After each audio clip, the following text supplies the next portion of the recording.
Welcome to Circular Firing Squad, and we've got a special treat this week as we have compiled the audio from a live recording that we did a few weeks ago where we had audience members contribute questions on the spot, and we had a really good time with it. Probably do more live recordings in the future. So here's the show. Enjoy it with all its mistakes, glitches, the kinds of things that are usually cut out in the final audio recording, we'll leave in this one. So you might want to pardon some of the mishaps and some of the audio quality that we haven't cleaned up, but enjoy the show for what it is, a live show that we did a couple of weeks ago with some great questions from audience members. So I'll start out with a count in 3, 2, 1.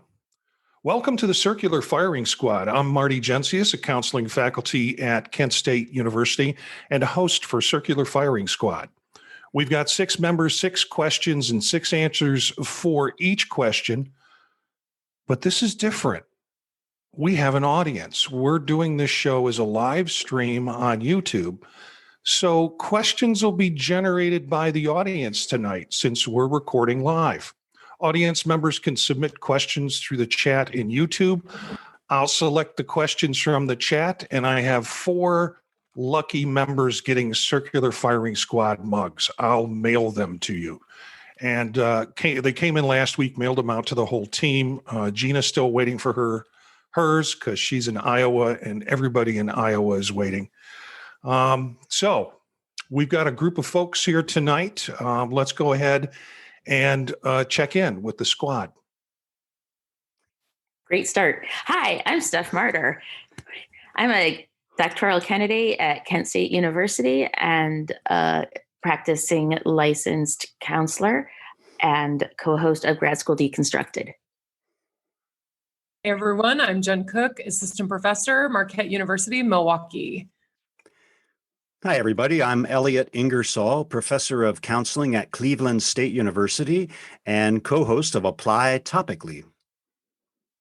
Hi, everyone. I'm Eric Perry. I'm a clinical faculty member at Southern New Hampshire University and co-host of the Tech Savvy Professor. Hi, everyone. I'm Gina Martin. I am a counselor education and supervision doctoral candidate at the University of Iowa. I'm also an adjunct instructor at Northwestern University and co-host of Supervision Time on the Pod Talk Network. And if you're watching the live feed, you'll see me jumping around from screen to screen. It's like I'm not paying attention to my fellow squad members. Well, that's true. I'm not paying attention to them. You can leave your mics on tonight, folks. Everybody who wants can join in. But I'm trying to bounce between the questions that are coming up in the chat room for folks who have questions for us to try and take on as a squad, and also trying to make sure the show's running fine, the best it can. So I'm going to start off with the first question. What is the experience of being on Circular Firing Squad like for you?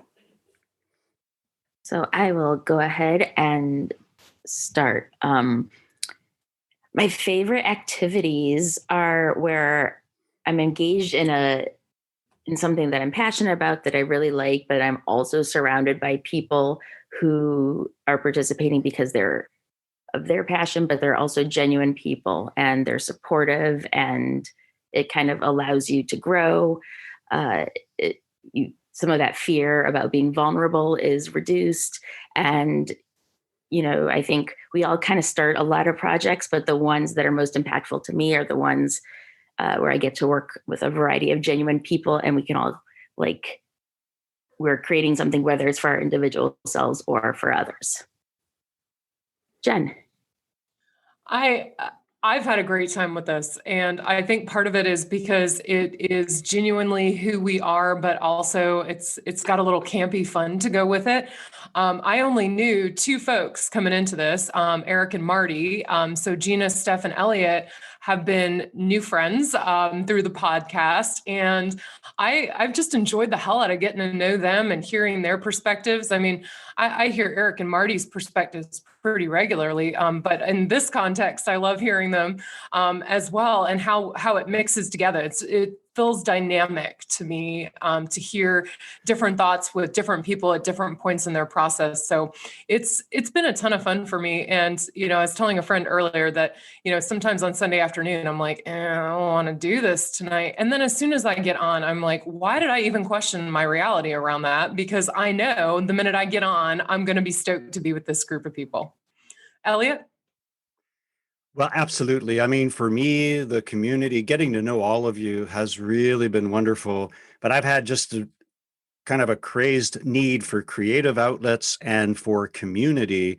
And being part of this has fed both of those needs. And it's been quite wonderful. And it's very similar to like performing music. I kind of forget myself and I enjoy just the flow of ideas. And that's a great feeling to have, especially in 2020. How about you, Eric? Yeah, I mean, I was going to get there. Most of this is entirely self-serving. I really enjoy the experience. I enjoy getting on and being able to talk to everybody. And, I work as a remote faculty member now, so I'm kind of used to this interaction with my peers. But this is a little bit different. We're much more isolated, or have been throughout this whole thing. And I think this has taken some of that off. We can have conversations, and really dynamic and engaging conversations.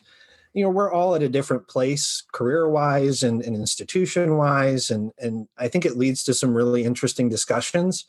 But to be honest, I look forward to the silly questions as much as I do the counselor education or clinician related questions. And like I said, really self-serving. I just really enjoy it. What about you, Gina? Yeah, I completely agree with what all of you have said thus far. And Jen, I completely agree. I've had the same thoughts go through my mind. And every time I sit down, I have so much fun. I think that's been the most important part of this, is just having a blast with you all, having that connection, feeling like I'm getting to know you all, and we get to share in this fun hour on Sunday night. Additionally, tonight, I think is really unique and really special in that we get to kind of have this live moment, this live time with listeners. And I think that's been neat to just see how other people are interacting with, CES, counselor education and supervision on a broader scale. So that's been kind of fun. How about you, Marty? And this is where we edit the podcast because I just swallowed some tea. Hold on, I'm going to go. That's a rough swallow there. I didn't know what this would be like. I listened to a podcast called, and yeah, now the voice is completely shut. This is the magic of editing. This is why you never do things live, or at least things you do live never wind up live. Maybe we'll let this one run. I don't know. I didn't know how this show was going to go. I listened to a show called Clockwise, which you have 1 minute to answer a question, and it's all about tech. And I thought it would be fun to do this with counseling. I didn't know how big of an audience it would be. I really didn't care. But what's been different for me is I kind of know Elliot before this. I just know him by name. Jen, I know. Steph, I know. Eric, I know. Gina, I've known through, professional circles. And all of you have done podcasts or have been involved in podcasts at some capacity. And so it was kind of good to have you because you know how to use a microphone. But what I've found from the experience is just getting an opportunity to hear little stories in parts from your lives that is so much fun for me. And when I talk to folks who've listened to the show over a series of shows, because I've held a gun to their head or I've told them, you're my relative, damn it, you need to listen to the work that I do. They come back with a sense that each of you have sort of a distinct identity and personality. So the next time they listen to a show, they can't wait to hear what Gina has to say about that topic. Or Gee, this is an Elliot question. I wonder what Elliot's going to do with this question. So for me, it's become the Sunday night social club for me. I've got to admit, you don't get much out during this, and this is the way to do it. So we have a question from a listener, and quite a few questions from a listener, and we'll get to as many as we can tonight. I'm going to start with Chantrell Venedo Johnson, who wanted to know, what's your favorite teaching strategy? Well, I think I'm up first if we're following in line with where we were. So I'll jump in. I love anything that's interactive, but I'm going to speak about a specific strategy that I absolutely love. So just like when you have people over for dinner, I was always taught that you never try out a new recipe on a new group of people. And I've thought that the same thing is true when you're going to get evaluated by a senior faculty member. But I decided anyway to go ahead and go against that grain, and with part of our students' introduction to multicultural and cultural diversity, I decided to adapt Lee-Manoir's activity in which you have to look into the eyes of another person. And so I went through several rounds of this where they had to give each other the feedback. Most of you are probably familiar with this technique. And this is first semester introduction to counseling. So they're learning their micro skills and learning about the profession simultaneously.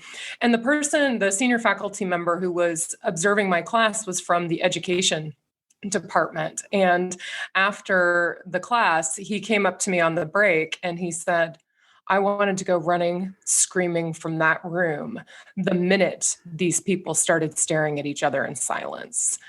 And I started to laugh and I was like, so you had a reaction there, huh? And he said yes. And we talked a little bit further about it. The students that was awkward. We all know that is awkward because it's that genuine connection piece. And by and large, ever since I started doing that, probably it's been about 3 years now, every year, the next cohort of students, the one that came before, says, have you had them stare at each other yet? Have you had them connect?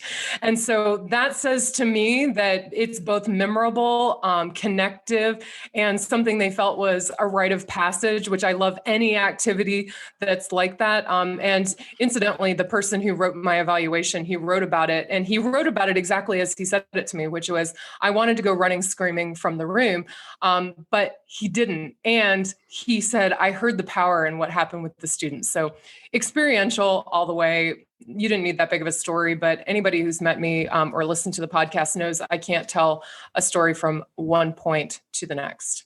Elliot? Well, that's a great story. I remember doing that the first time in a Gestalt encounter group, and I was really in my head in those days. And my mentor's like, just look into this person's eyes. I'm like, and then do what? It's like, no, just look. I'm like, whoa, okay. Mine's not quite as probably maybe it's not well known, but last 4 years I've been teaching larger classes, 35 to 75 students. And I want people to really, I want them to have a good time if they can, to the extent that you can with, psychopharmacology. But I want to teach material, and then I want to help them think critically about the material. And in a large auditorium, I can do that by presenting material on one side of the stage and then dancing over to the other side to think critically.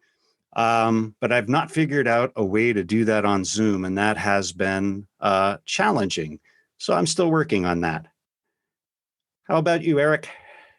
I think you just need a wider lens, Elliot, so you can just move from side to side. Yeah, I don't know. I like the engagement and interaction. I was working for a place called Presley Ridge, and they do a lot of different services, family-based, outpatient. They have a school for the deaf. They have a school, a program for dual diagnosis. There's just a ton of stuff there. We did this activity called helium hoop. And I don't know if anybody's ever done that before. And you take a hula hoop, and you take 5 or 6 people and put them around it, and you have them place the hula hoop on the tops of their 2 index fingers. And the only instruction that you give them is that together they have to place it on the ground and their fingers cannot leave the hoop. Naturally, everybody tries to adjust to the hoop, and they end up pushing it further and further in the air. The only way to get it on the ground is to communicate. So you have 6 people who don't know each other, and I do this in their first techniques course, that need to communicate well enough, adapt to each other's styles, know what each other's feeling, both kinetically and from a communication perspective, to be able to put this on the ground. What's interesting is that kids can do this. I've seen kids do it in 30 seconds. Leaders identified, they speak, they help to bring everybody down. They're looking around and there's another kid there. Excuse me. Here I go, Marty. Thanks. So there's another kid there who can direct, what's going on or is intuitive enough to see what's going on. Adults, there's so much in the way.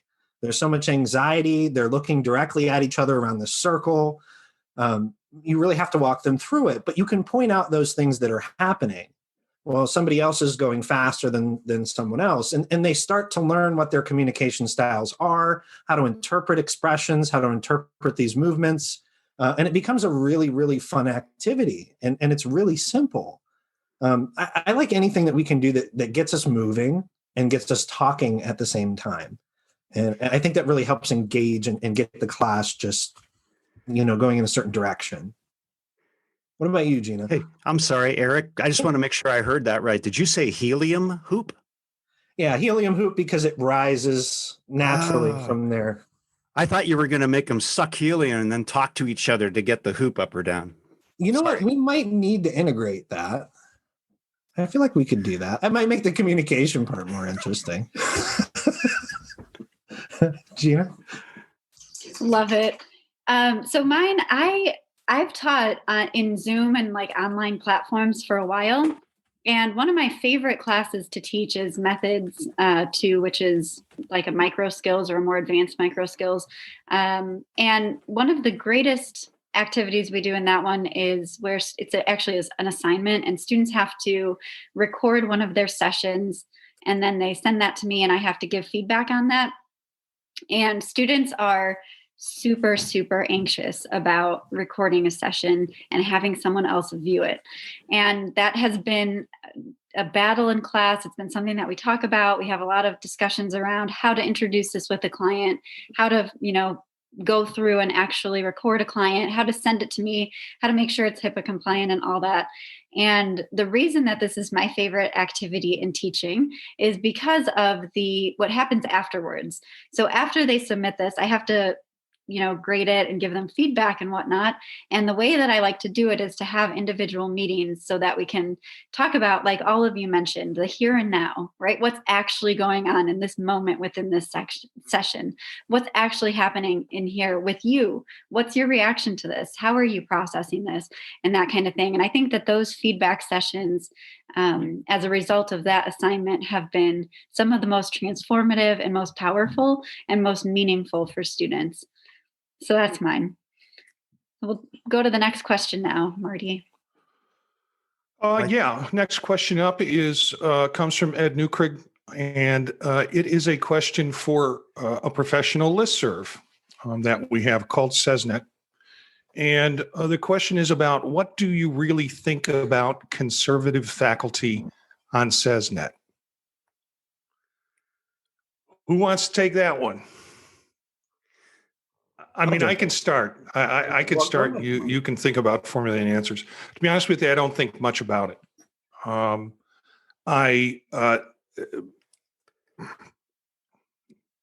I had, here we go again. Jeez. When I had kids and they would get wrapped up in art, it sounds like I'm choked up. I'm not choked up. I just can't get this tea out of my throat. When I had kids growing up, one of the things that I said to them when they all got wound up about what other people did was, don't feed the monsters. And what that means to me is the monsters keep coming back if you just keep feeding them. And so typically what I do is not feed the monsters, whether they be whatever the political spectrum is that they're presenting on a professional listserv, is I just choose not to feed the monsters.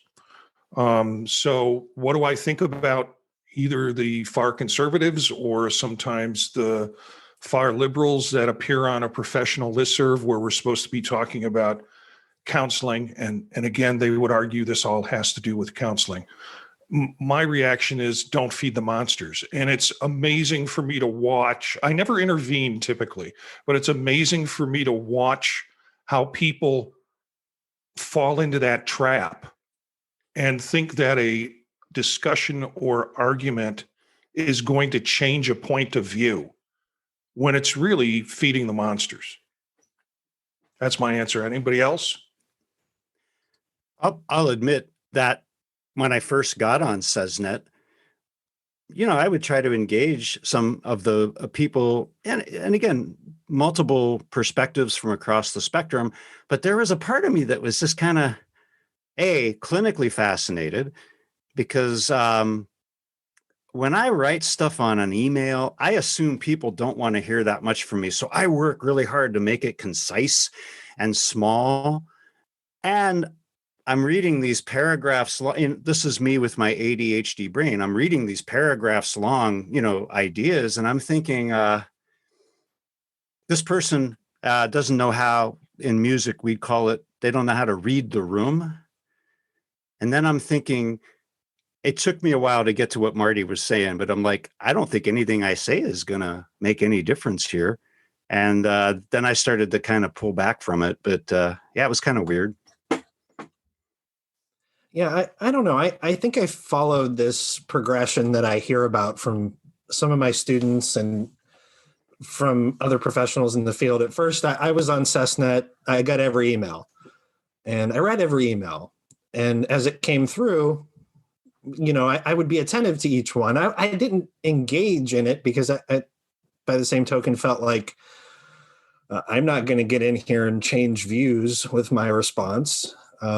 So I don't know if it's a good expenditure of my time, but I still let it impact me to a certain degree, regardless of what was out there. There were times where I let it affect me. And then there was, I'll get the digest. And then I'd look at the digest and I'd scroll about 3 lines down. And now I get the digest and I see it and I'm like, well, maybe tomorrow.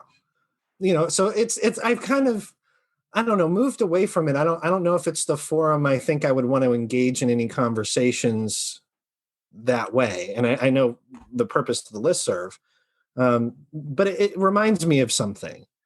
I have a lot of friends who I don't see eye to eye with. And some of my best friends, honestly, are the people that we can look at each other and say, I disagree with you. And that's fine. And we move on with our day. I want to hear those perspectives. I want to have those conversations, but I feel like I need that as my medium. I need that place of trust and ability to have that conversation. And I don't get that from SesNet. And again, it's not about the political end of anything. It can be any particular opinion. I think to have conversations that are particularly sensitive, I'm one to want that space.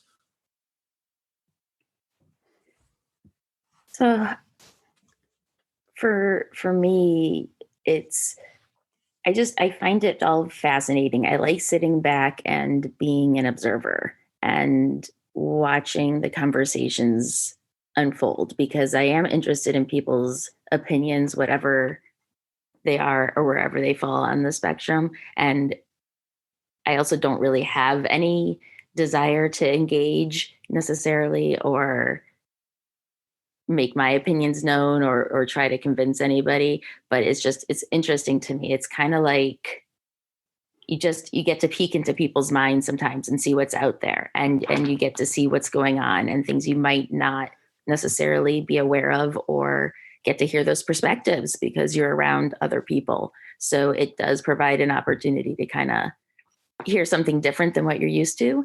And it kind of gives that snapshot that I find interesting, and I don't know, it adds a little drama to my day sometimes. Right. Well, we had another, I'm sorry, go ahead, Seth. All right, another edit. That one's my fault. We're full of them tonight. So another question came in from Justin this time. that said, how have you all been impacted with the switch to media and technology in counselor education? I can speak to this. I am an online instructor primarily.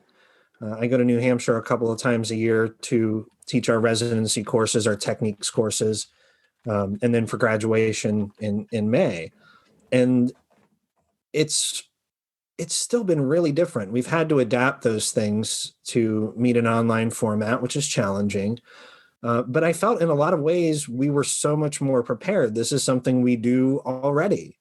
Now, the pedagogy, of course, changes when you're talking about things like skills, when you're talking about those developmental needs and assessments. But a lot of this we've had built and set up to do remotely for quite some time. So, I felt like a lot of my role then, particularly when it came to ACEs and being involved with ACEs, was to try and assist other faculty who may be struggling with some of those types of things. I know Marty and I did some webinars and different things and put resources out there. And I've received a lot of calls from folks that I knew in the field and from my cohort, my doctoral cohort, about, how do I do this? How do I get this done now? And it's been, for me, I don't want to put it in the wrong light, but in some ways it's been a great opportunity for me to really be able to share and for some to experience who have been closed off to the idea of using technology to have some experience with that. And I've had the gambit of experiences come back. People say, look, this is confirmed that online is just not for me, and I need this to be over so I can get back to my career and my life. And I've had others say, I had a lot of ideas about what this was going to be, and it hasn't been what I thought. So it's been really interesting that way. There's a couple others who wanted to chime in on it. Elliot?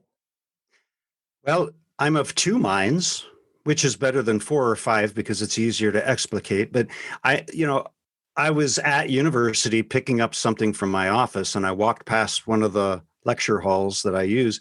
I started getting into cold sweats, and I had the shakes. I was having withdrawal I'm just like, that's where I belong. That's where I work. That's what I do. That's what I do best. Why am I not there? What's going on?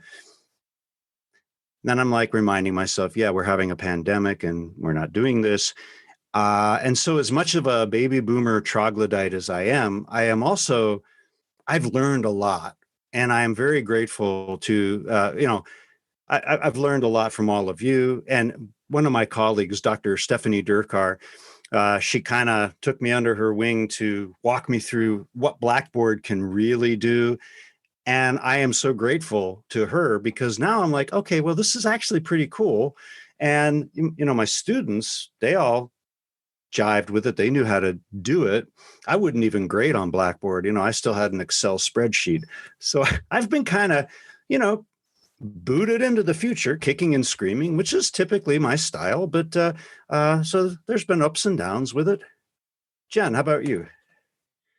I'm of multiple minds too, Elliot, and I love that you narrowed it down to 2, but I'll say that I have really surprised myself through this because Eric and I have had some really laborious conversations about this prior to the pandemic, that I don't know how you teach online 24/7, and I will never teach online 24/7. And so I had a pretty stubborn attitude about it. And I think part of it, even though we didn't get eased into it, it kind of felt like we did just because we went online. We did like online light during the spring because we had all these students that needed their classes that we had to go online. And because I teach in a traditional on the ground program, we were just adapting. And so it did feel kind of easing into it, even though we were slammed into it during our spring break. And it was like, okay, hurry up and get this together. But I think that it gave me some great building blocks to move into. Now I taught, during summer, I taught async addictions course. And actually, I'm going to teach it that way again this year. I'm waiting for the surprise to come onto Eric's face as I'm saying that, because in the past, I would have never thought that was a great fit. And I learned this summer that they were getting more feedback on their skills doing these vignette video practices that I was watching.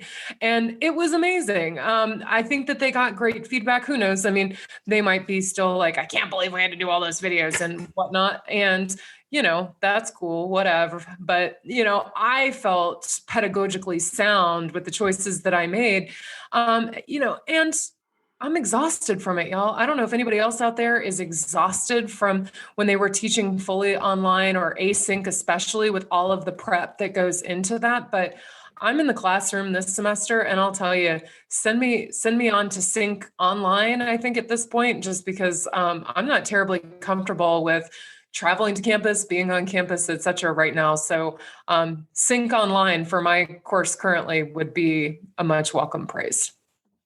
Be still my heart, Jen. I know. Do you feel the love for online all of a sudden, Eric? A little something, a little bit at a time. And so many folks like Eric, Marty has two other colleagues. They've just been great jumping in with advice and, giving pointers here and there. I mean, we have great community. Anybody who hasn't been on the Counselor Ed Slack page, get over there. Like, people are giving advice and giving ideas, and it's great. It's great. Okay, I believe we are going to move on to a new question. Is that correct, Marty? Yeah, Steph was going to pick it up. Oh, my bad. okay. Okay.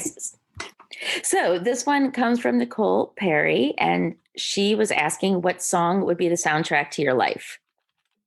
And right now, at this moment, let's see.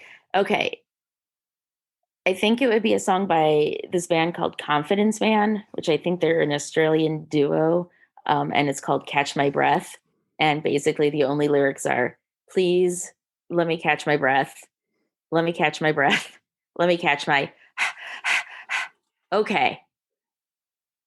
So that is the song. I think that's just always how it kind of feels. I always just need a moment to sit and catch my breath, but usually it's just, you got to keep going and keep dancing, and that's my song.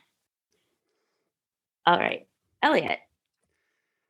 Well, for me, and I'm just thinking in terms of this year, 2020, my life is like a rickety gazebo, and 2020 is like chain lightning that just blasted it to splinters. And I'm thinking of the Pretty Reckless, My Medicine. Somebody mix my medicine. I don't know what I'm on. Somebody mix my medicine. And baby, it's all gone. That's where I'm at. Jen, how about you?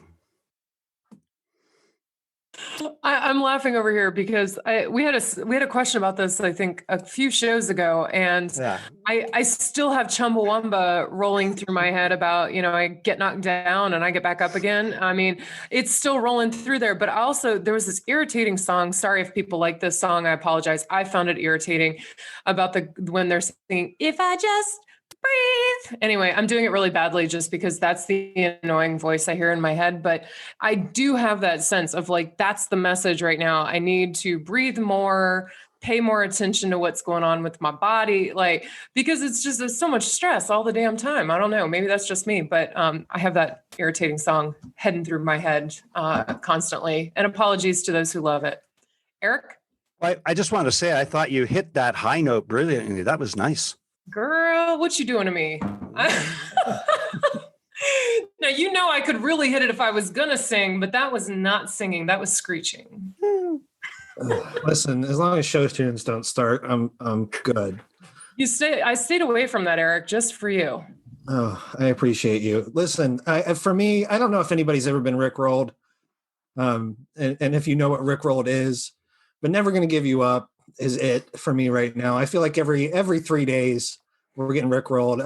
I pull up the news and it's like this weird, sad laugh that I can't explain. And that's the song that comes to me because that's the same feeling I get is just being Rickrolled. What about you, Gina? So I apologize, Eric, but this one's a little show tuney. I feel at this point in my life, I again have a daughter 2 years old, and we listen to Frozen all the time.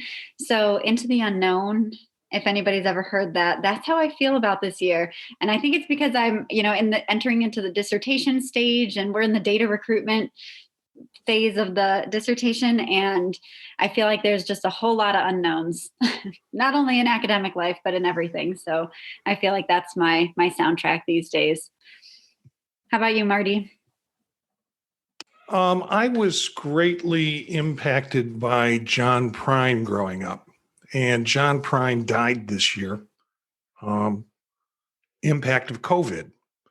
And one of the last songs he did he did a great song called I Remember Everything, which is one of the last songs he did.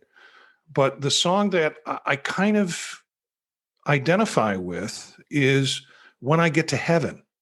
And it's on the Tree of Forgiveness album. And that was his last album. And it's this kind of bouncy, jazzy little thing. And the chorus is, and then I'm going to get a cocktail, vodka and ginger ale. Yeah, I'm going to smoke a cigarette that's 9 miles long. I'm going to kiss that pretty girl on a tilt-a-whirl because this old man is going to town.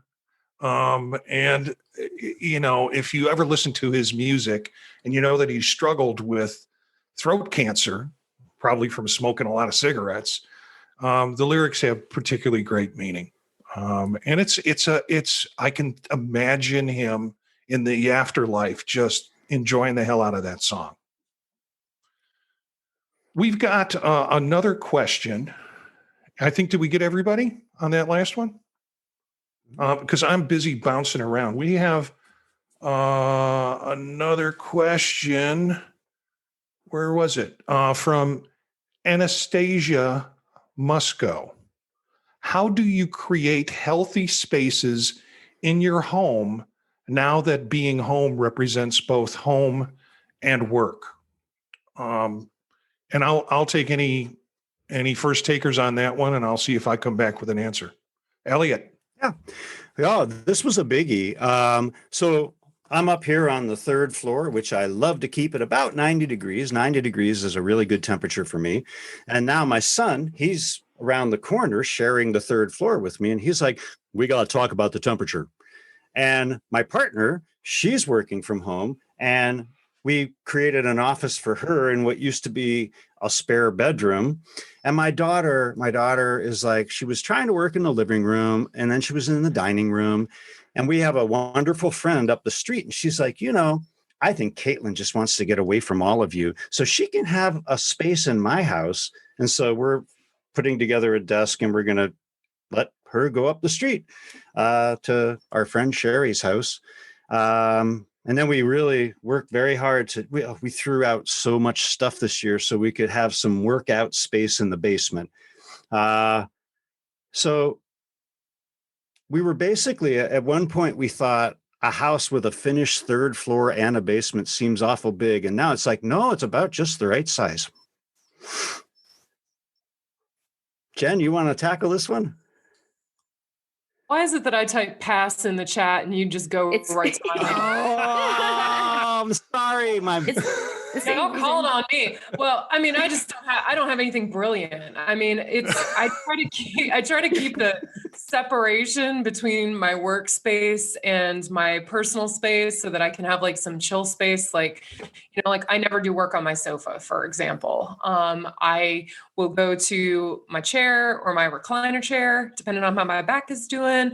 Or I'm coming into this area right here, which is my dining room. So it feels really mentally necessary just to keep space. And I live in an apartment. So, the grounds are not that extensive, but there's a way to keep things separate. I mean, work never goes into my bedroom. And FYI, any of you all who are checking work emails in bed, knock it off. Like, just think about that those people are in your bedroom and in your bed. Stop doing that. Like, that's not healthy. Like, keep some boundaries. But really, it's just trying to keep space between me and the work. Eric. Yeah, I was just going to say for us, so the kids were home, they were doing school from home. We were both working from home. I'm used to being here. So I felt like I had 3 invaders in my space all the time. And I love them. I mean, I love them more than anyone in this entire world, right? But they were in my stuff. So we got floating desks for the kids. Their bedrooms are not big rooms, and we didn't want to take up too much space. And my son's still in the like action figures, cars kind of space. Like he needs room to do his things. So we put these floating desks up that hang on the wall and got them Chromebooks, and there's a little bookshelf for them to put their stuff. And it really just helped us for them to have their own space in their rooms to work. And then for me to have my own space. My office is in the basement. And then my wife actually had a little corner desk that she put in the dining room. So we were all at one point just, murdering the bandwidth to survive, but had our own little spaces to work, which is really nice. We really took time to create that. And I think that's helpful. You need that workspace, but we also had our common areas that stayed our common areas, like where we watch movies, where we eat. And I think that part's really important. And Stephanie, I think you had something to add too. Yeah, we bought a door. Have a space that was always kind of dedicated to the office, but just I never used it as such or set it up. I've always been set up in the living room, kind of banishing my partner to other parts of the house when I had to work. Right now, he's realized he had some other stuff to do during this time, or that stuff he could do. So to kind of allow him his space and to have the home and to have my separate space, we bought a barn door to slide over the area, and we'll be setting that up as my official office soon. So if anything, it just inspired us to get on that and to get it done, to have that space created. All right. Next question. Next question. I'm following the chat room for more questions, and I'm copying them over into a Google Doc and highlighting them when we ask them and when they're answered. So as questions come up, I'll copy them over. This question comes from Hannah B, and it is, I'm curious about opinions or thoughts about counselor versus therapist with regard to professional identity. And I'll start with this and see who picks up on that. There are some folks who are adamant and absolutely crazy about us not using the term therapist. And if you look at other fields, they use terms differently. But I know in the counseling profession, there are some folks who go nuts about it. I'm not one of those. I teach family therapy. So often I slip into therapists, or when I teach diagnosis, I talk patients. Though that's the language that's used by those folks in the field. I don't think it terribly confuses our students. I might be wrong, but I am unable to edit myself and reframe everything using the word counselor. I think therapist carries a different connotation, that you're doing something that is second order change, not first order change. You're doing something that's deep and that is structural in its function. So I think that fits very well with many family therapies. So I don't get over crazy about it. I don't bounce back and forth, but I know there are some faculty who will the hair will go up on the back of their back if a student uses the word therapist instead of counselor. I'll piggyback on you, Marty. I'm right there with you. I follow the lay person, and I've never had a client say, "Listen, before we start, I need to understand your professional identity and how you relate to the different labels that are used to describe mental health workers. Because if I don't like your labels, we can't work together." I've never had that happen. And I think that you just have to understand there is interdisciplinary jargon, intra-disciplinary jargon, and then there's the way that, the lay people understand what we do. And, what is it? G.K. Chesterton said, "The angels fly because they hold themselves lightly." I think holding ourselves lightly is a better approach. I concur with that. And I'm also going to, from a point of advocacy and a point of the public knowing who we are and what we do. And I think that client and counselor language is incredibly important.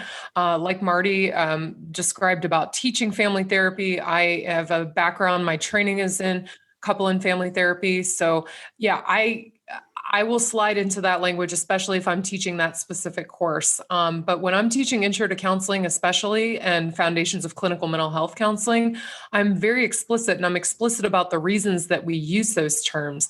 And I think that it has a lot to do with our profession being recognized properly and being paid and compensated through all of the different means in which you can be compensated. Right now, we all know that that's towards Medicare coverage for counselors, and also thinking through. I mean, just recently we had the change with the VA and with the government system, and where counselors now have a designation, which we didn't have before, despite being paid under TRICARE.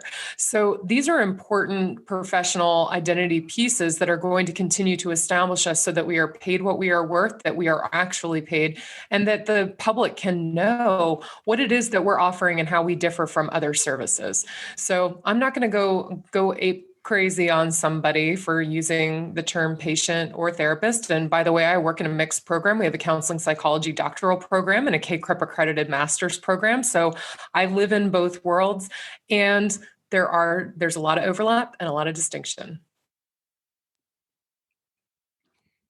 So we have our next question coming in, and this one is from Don. The question is, what was your best Halloween costume? So I'm going to start this one off. I have a little bit of a story. There's a little bit of a background to this one. So growing up, I lived in a really rural neighborhood where we had like these big open septic tanks.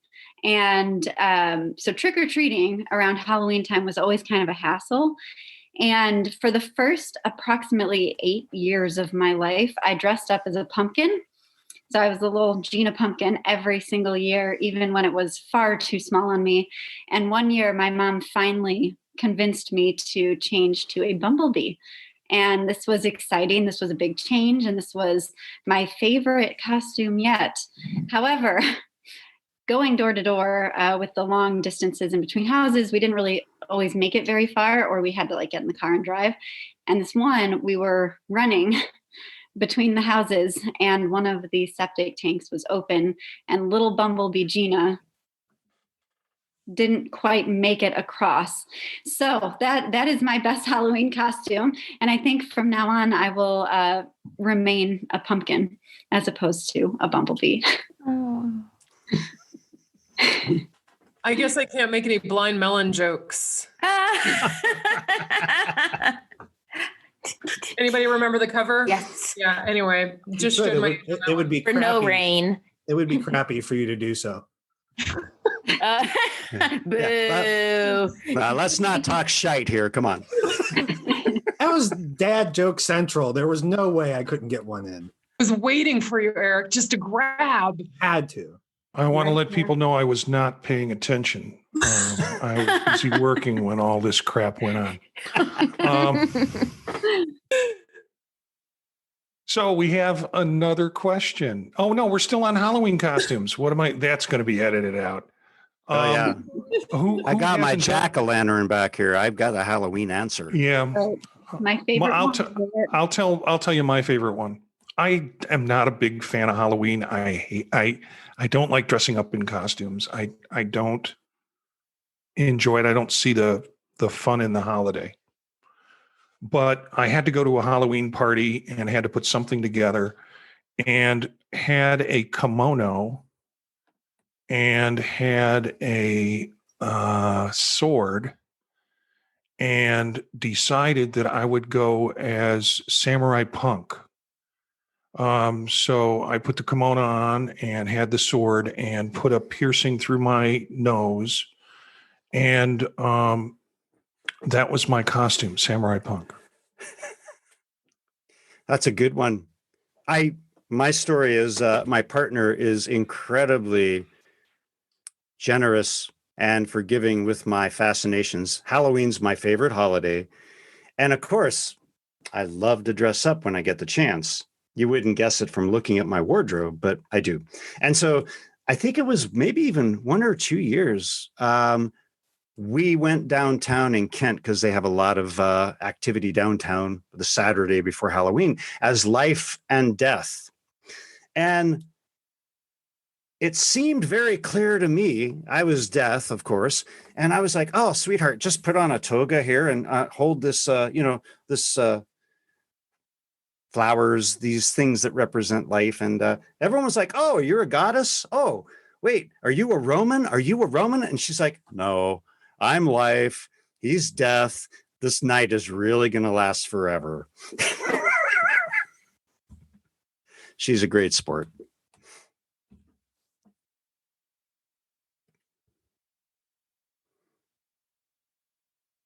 Oh, dead air. What happened there? I think we're waiting for you to read the next question, Elliot. Okay, next question. Julie Marie Hi. Marie Hi? That doesn't look quite right. Maybe she said hi. Maybe it's Julie Marie. Anyway, I don't know her, but no offense taken. But I thought it might be a Hawaiian name, Marie Hi. Anyway, do you think there will be an influx in counselor demand after the pandemic is over? I've seen a lot of articles discussing trauma due to isolation, pandemic, panic. Brilliant question, Julie. On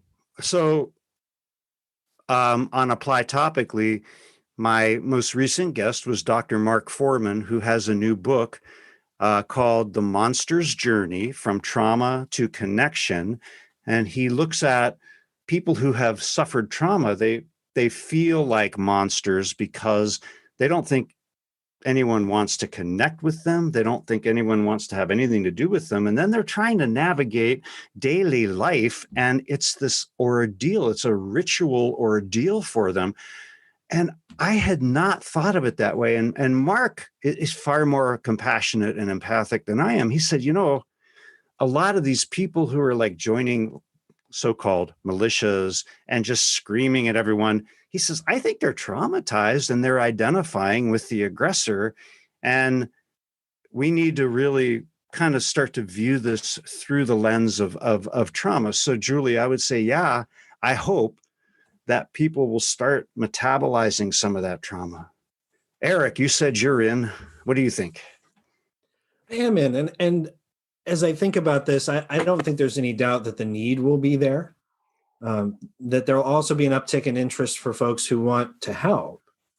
I think at the same time that our efforts, especially as counselor educators and clinicians, is going to be really important, because we're not historically really great at addressing these needs as they come out or quickly enough or as they need to be. So that's really my chief concern. I think anecdotally, even if there's not a lot of research out to support it yet, because we're kind of still in the throes of this, that the need will be there. Whether or not we're able to meet it is different. And I think we need to be really cognizant as a profession of what's going on, in the political space, in, what's going to happen in the future, so that we can advocate appropriately, not just to, identify the need, but to address it. And I think that's sometimes where the system itself can fall short. So that's really my chief concern.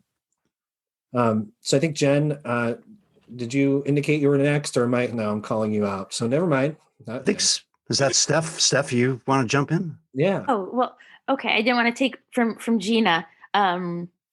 Okay. Well, okay. So just as far as what I've been noticing as far as trends in practice right now with clients, it was like, I think in the beginning, there was definitely that uptick, more of the shock portion of what was going on.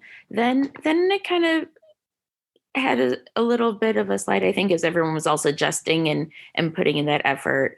But now I'm starting to work with clients, I think, more so that things are coming out more. So maybe other existing concerns that they had with the pandemic is leading that the trauma is also accentuating things that might have been there, may not have been a problem until the pandemic started, like a problem enough to seek counseling.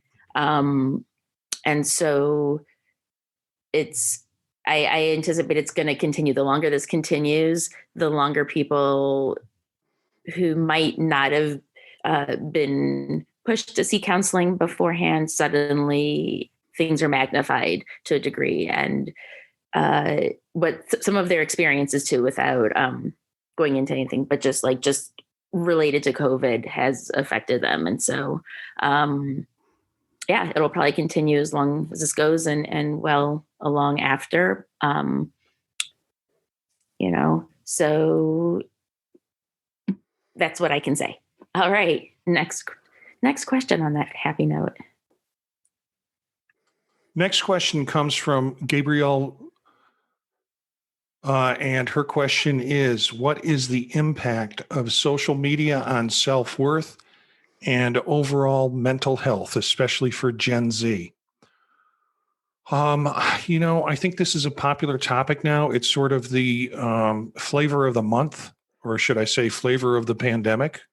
Everybody wants to talk about how social media is going to impact us now that we're using it more. I think there's a couple of ways of approaching it. And I had this discussion with Elliot on his podcast. It's sort of, is this dangerous, or is this just a shift in society that we need to get used to? Because it's not going away. And it might mean that it's not good for our brains, but our brains are changing.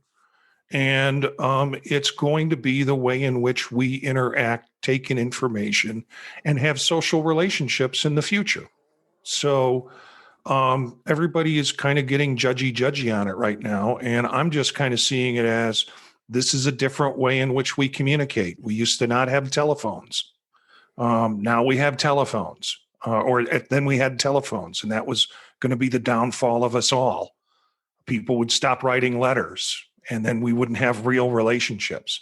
Well, real relationships change, and how we define them change from generation to generation. So that's my little screed on that. Well, and I'll say, Marty persuaded me that, these technological advances do come along, and we do fret over them, and we do survive them as a species. So I'm not quite as alarmist as I was prior to the podcast that we did together.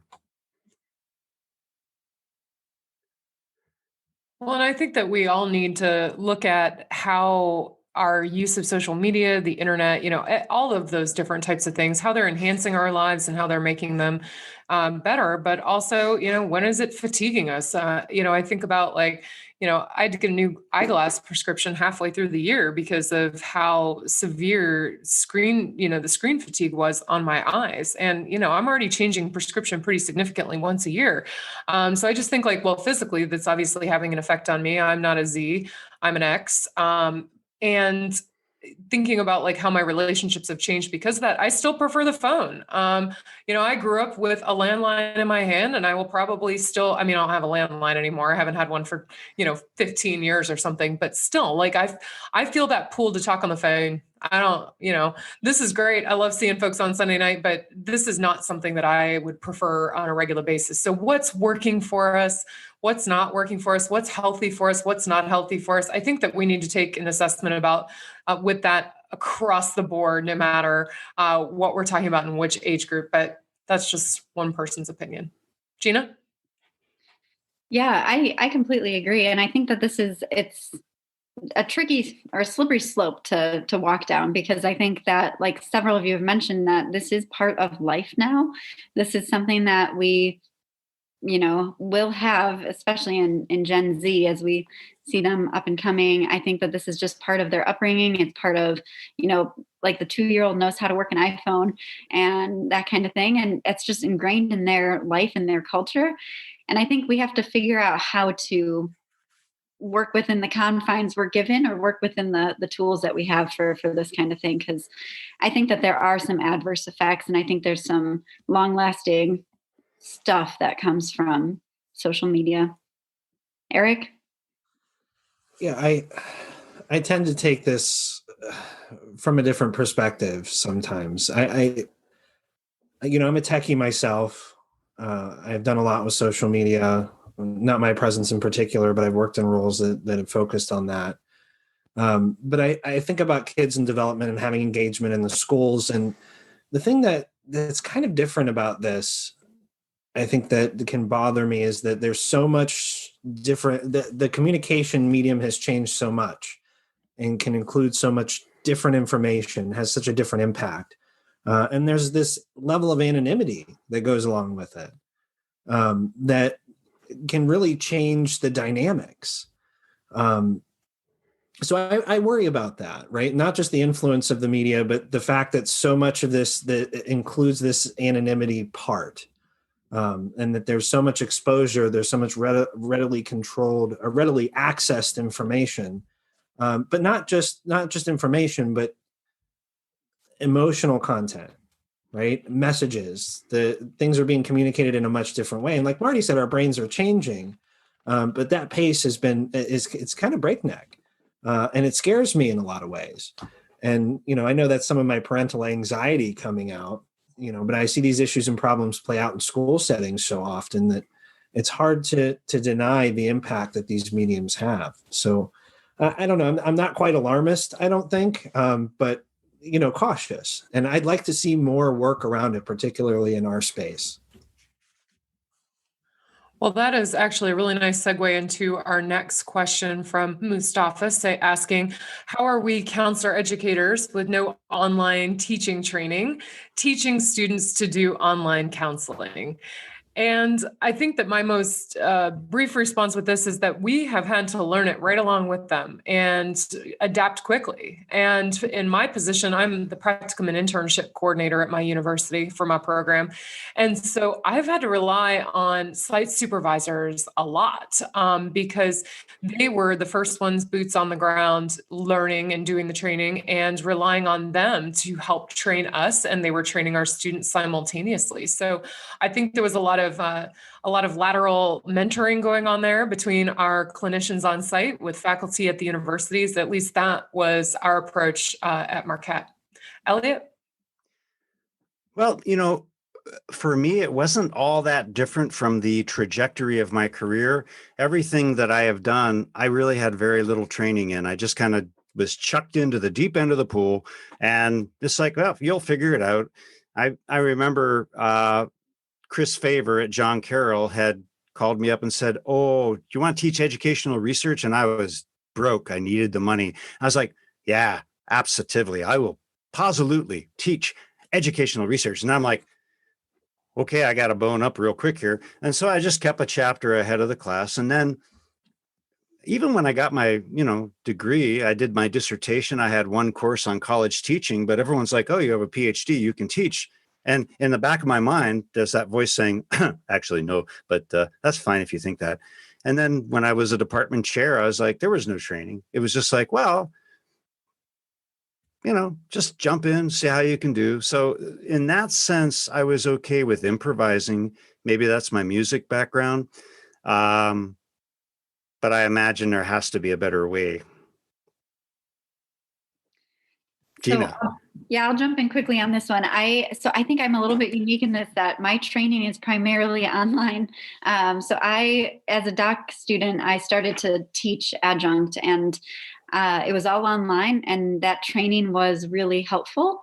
But like Elliot, you just mentioned, I was totally thrown into the deep end in the beginning, and you have to improvise. You have to just kind of roll with it. But as a result, I think that I've learned really well how to create that community feeling online in the classroom setting. And I know that counseling is a little bit different, but some of that stuff translates, some of those interpersonal skills, some of those micro skills, that kind of things. So I think that that's been really helpful in my training and helping others.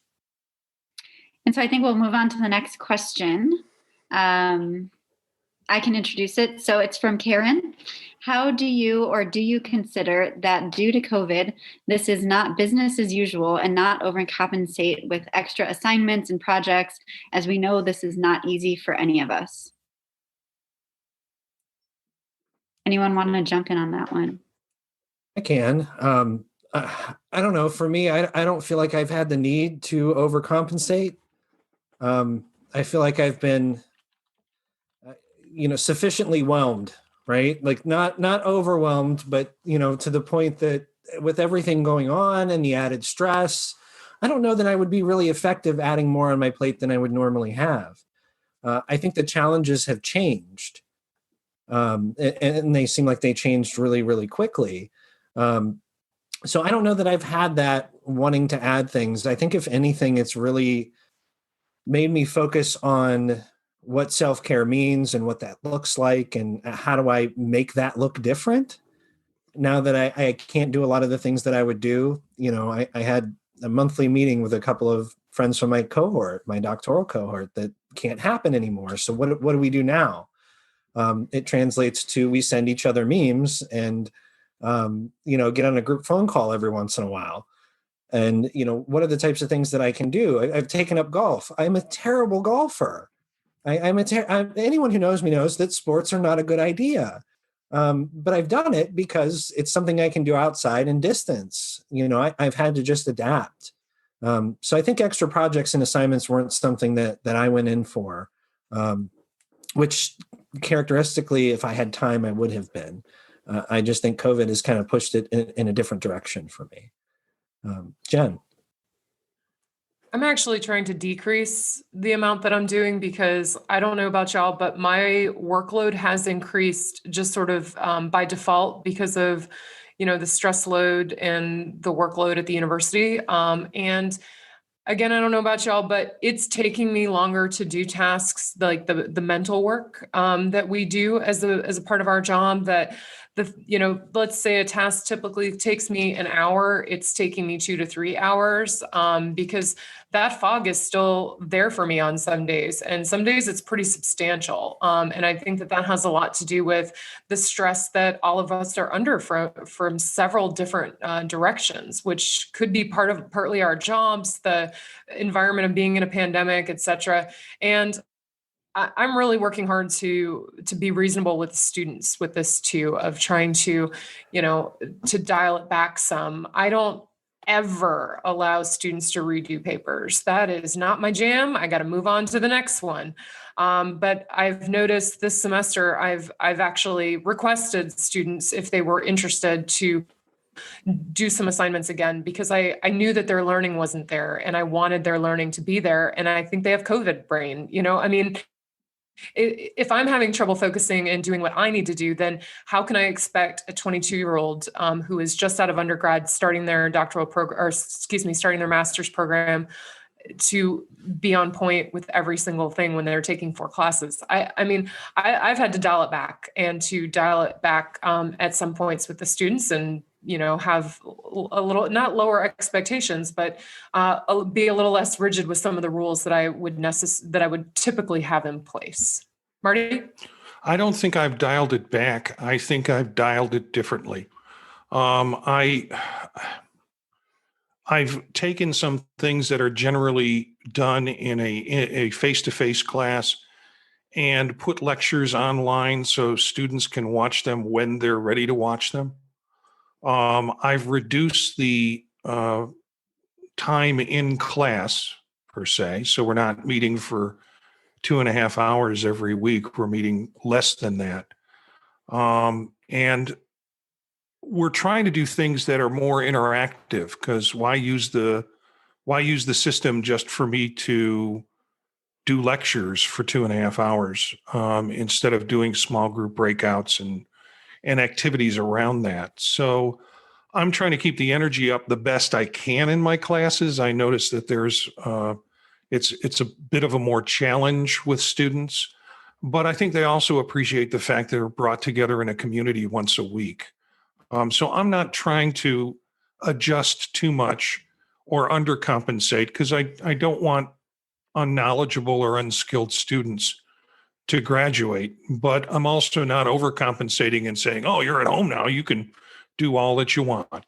So, and we have, I'm going to say a final question that came in. What's your favorite dinosaur? Well, my first response to this, I read it and I was thinking of my counselor telling me, you need to have more compassion with yourself. So my favorite dinosaur is me right now, just trying to kind of sort out all of this stuff and all this online stuff and all this technology stuff and all of my thoughts about whatever happened to disco. Where are we? Why are we here? I don't understand, and so that's my response. I can't even believe I'm going to admit this, but Barney, and it's because the second week of my counseling program, myself and another student were assigned to do a presentation on Adlerian therapy. And so we decided to write a song to the Barney theme song about Adlerian therapy because it works. If I love you, you love me, we contribute to society. That's all I remember. But Barney became a hit for me. And my partner actually wore like a little bit of a Barney costume. Again, like summer session, you're taking theories. Like, what are you going to do when you're the first group to go and it's only 6 weeks or 4 weeks or whatever the heck it was? And you want to have a little fun with it. It's Barney. I feel like pretty basic. I was going to say pterodactyl because they can fly and you have a silent P. Love it. Love it. My favorite dinosaur is the one that my daughter ordered on Amazon all by herself. It's a stuffed red dinosaur. I don't even know what kind it is. Probably a T-Rex because it's got like little arms. But that is my favorite dinosaur because it showed up and we didn't really know. She had ordered it on Amazon. That was her red dino. So that's my favorite one that we have at our house. So My favorite dinosaur is the Sinclair, that used to be a gas company. Oh, yeah. Brontosaurus. And we used to vacation in northern Wisconsin. We went to the Green Bay Stadium to see the Green Bay Packers, and they weren't playing at the time, but we went there, and there was and I think they were sponsored by Sinclair. Or, I don't know. Sinclair had something to do with them, but there was one of those injectable plastic machines where you'd put a couple of quarters in and you'd get a small sized blown up plastic brontosaurus. And it was in the summer, and I put the brontosaurus on the back window of the car, and it heated up in the sun, and I reached back to get it and put my thumb through the brontosaurus, just ruining a childhood memory. So that's my favorite dinosaur. Marty, if you want to replace it, there's still one in Iowa and it is right down the street from my house. Oh, wow. Yeah. Well, they have things like that at they have the things at the Field Museum in Chicago. I might even have a stegosaurus around here somewhere. So we got a there's an edit right there. We have a final shot question. What would you like to say to our listeners? So I would like to say thank you, first of all. Thank you to all of the listeners. We have a lot of fun doing this, and we certainly amuse ourselves, but it's much more meaningful to also be able to share it with you. So thank you very much. And also, please interact with us. Leave us feedback. All right, Jen. Well, to quote an 80s commercial, thank you for your support. And if you know who that is and you know which commercial that was, I think they should be a contender for the mug tonight, Marty. Eric? Oh, I'm sorry. And thanks. I don't know. I feel like sometimes we should apologize for our behavior. But it's important that we have others out there who benefit from the stuff that we get into and the conversations that we have. It's an added bonus. So we appreciate it. I wouldn't necessarily say they benefit from it, but I'm grateful for the listeners just because they give us great feedback, and we want them to contribute. We want to have fun with this, and we want them to have fun with it too. So I say thank you for letting us have our fun and being a part of it. I would echo that. And, thank you. And, like my counselor said to me, be compassionate with yourselves. These are really rough times. And, they were like, I know some resilient people, and they're like, no, we're going to muscle through. And I'm like, these are really rough times. Be compassionate with yourself. So I asked Elliot to handle the what have we learned tonight duties, which I usually handle, but I've been bouncing between chat rooms. Great people in the chat room. There were some questions we didn't get to, some questions that seemed more clinical, and I didn't want to answer those questions with the group in this forum because this is not a place for us to kind of give clinical advice around it. But some other great questions too, like what's your favorite scary movie? What's your favorite D&D class? What is a D&D class? Dungeons and Dragons. Dungeons class. and Dragons. That's what I thought, but I didn't Monk. know there was a D right. and class. Okay, well, Our audience knows our nerd level, apparently. not my nerd level. Pass on that anytime I got so excited. Yeah. I was so excited to see that question, but all right. What sort of things do you find hilarious? What is your humor? And that's a great question. I would have a hard time trying to describe that. What's the biggest challenge your profession is facing? What would you describe your what title would best describe your experience as a counselor in counselor education and supervision? Some questions about how do you know you need to go to counseling?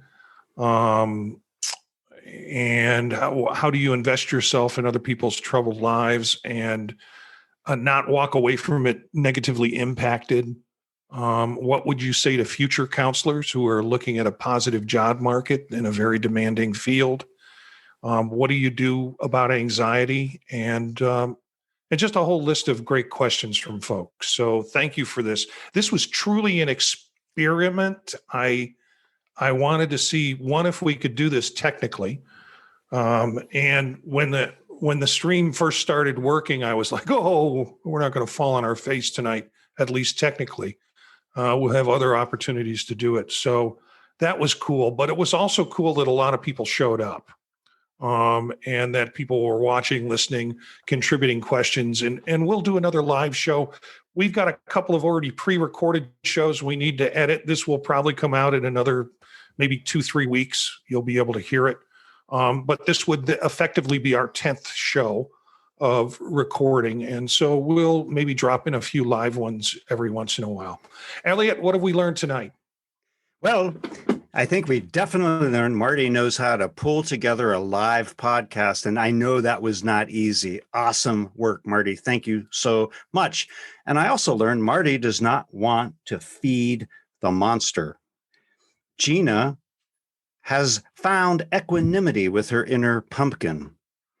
I am having withdrawal from in-person teaching.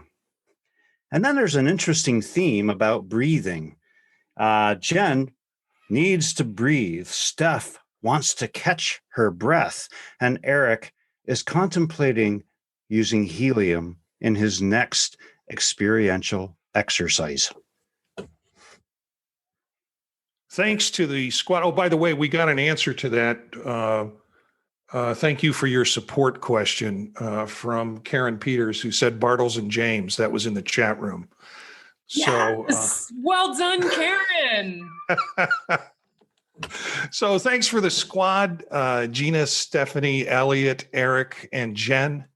And thanks for our live audience for joining us tonight. Look for some of these characters on their podcasts. You can find them on the podtalk.net website.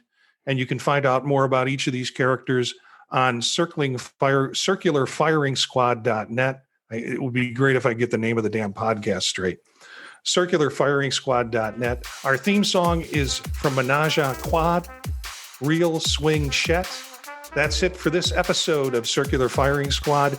Ready, fire, aim.